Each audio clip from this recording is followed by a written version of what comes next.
There's been found that about 20 to 30% of people have obstructive sleep apnea.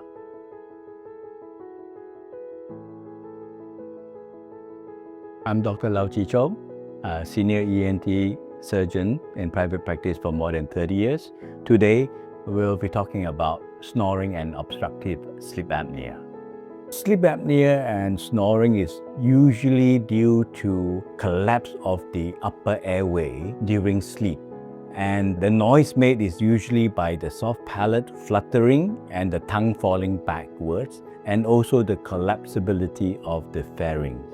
We generally use the term sleep disordered breathing, which includes snoring, and then you have a more severe degree we call mild obstructive sleep apnea, moderate obstructive sleep apnea, and severe obstructive sleep apnea.